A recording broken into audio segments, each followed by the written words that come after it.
भजन संहिता अध्याय 73। तीसरा भाग। परमेश्वर का न्याय। सचमुच इस्राएल के लिए अर्थात शुद्ध मन वालों के लिए परमेश्वर भला है।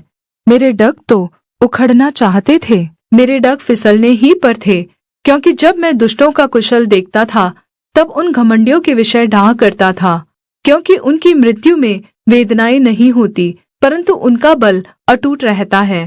उनको दूसरे मनुष्यों के समान कष्ट नहीं होता और अन्य मनुष्यों के समान उन पर विपत्ति नहीं पड़ती।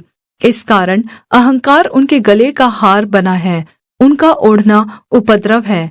उनकी आंखें चर्बी से झलकती हैं, उनके मन की भावनाएं उमड़ती हैं। वे ठट्टा मारते हैं और दुष्टता से हिंसा की बात बोलते हैं। वे डींग मारते हैं, वे मानो स्वर्ग में बैठे हुए बोलते हैं और वे पृथ्वी में बोलते फिरते हैं। इसलिए उसकी प्रजा इधर लौट आएगी और उनको भरे हुए प्याले का जल मिलेगा। फिर वे कहते हैं, परमेश्वर कैसे जानता है? क्या परम प्रधान को कुछ ज्ञान है? देखो, ये तो दुष्ट लोग हैं, तो भी सदा आराम से रहकर धन संपत्ति बटोरते रहते हैं। निश्चय मैंने अपने हृदय को व्यर्थ शुद्ध किया और अपने हाथों को निर्दोषता में धोया है, क्योंकि मैं दिन भर मार खाता आया हूँ और प्रति भोर को मेरी ताड़ना होती आई है। यदि मैंने कहा होता मैं ऐसा कहूँगा, तो देख, मैं तेरे संतानों की पीढ़ी के साथ छल करता। जब मैं सोचने लगा कि इसे मैं कैसे समझूं, तो यह मेरी दृष्टि में अति कठिन समस्या थी, जब तक कि मैंने परमेश्वर के पवित्र स्थान में जाकर उन लोगों के परिणाम को न सोचा। निश्चय तो उन्हें फिसलने वाले स्थानों में रखता है और गिराकर सत्यानाश कर देता है। वे क्षण भर में कैसे उजड़ गए हैं, वे मिट गए, वे घबराते घबराते नाश हो गए हैं। जैसे जागने वाला स्वप्न को तुच्छ जानता है, वैसे ही हे प्रभु, जब तू उठेगा तब उनको छाया सा समझकर तुच्छ जानेगा।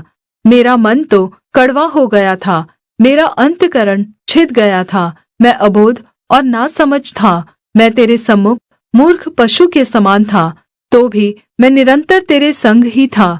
तूने मेरे दाहिने हाथ को पकड़ रखा, तू सम्मति देता हुआ मेरी अगुवाई करेगा और तब मेरी महिमा करके मुझको अपने पास रखेगा।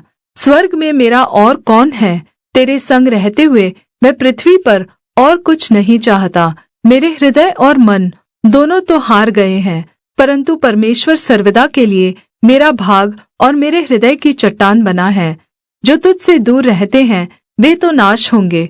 जो कोई तेरे विरुद्ध व्यभिचार करता है उसको तो विनाश करता है, परंतु परमेश्वर के समीप रहना यही मेरे लिए भला है। मैंने प्रभु यहोवा को अपना शरणस्थान माना है, जिससे मैं तेरे सब कामों को वर्णन करूं। Please subscribe my YouTube channel. भजन संहिता अध्याय 74। उत्पीड़कों से राहत के लिए प्रार्थना। हे परमेश्वर, तूने हमें क्यों सदा के लिए छोड़ दिया है? तेरी कोपाग्नि का धुआं तेरी चराई की भेड़ों के विरुद्ध क्यों उठ रहा है? अपनी मंडली को, जिसे तूने प्राचीन काल में मोल लिया था और अपने निज भाग का गोत्र होने के लिए छुड़ा लिया था, और इस सिय्योन पर्वत को भी, जिस पर तूने वास किया था, स्मरण कर। अपने डग अनंत खंडरों की ओर बढ़ा, अर्थात उन सब बुराइयों की ओर जो शत्रु ने पवित्र स्थान में की है। तेरे द्रोही तेरे पवित्र स्थान के बीच गरजते रहे हैं, उन्होंने अपनी ही ध्वजाओं को चिन्ह ठहराया है।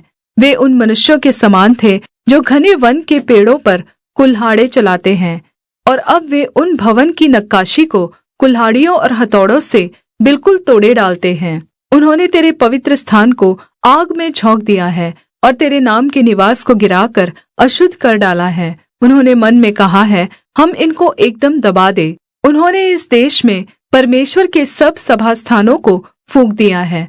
हमको अब परमेश्वर के कोई अद्भुत चिन्ह दिखाई नहीं देते। अब कोई नबी नहीं रहा, न हमारे बीच कोई जानता है कि कब तक यह दशा रहेगी।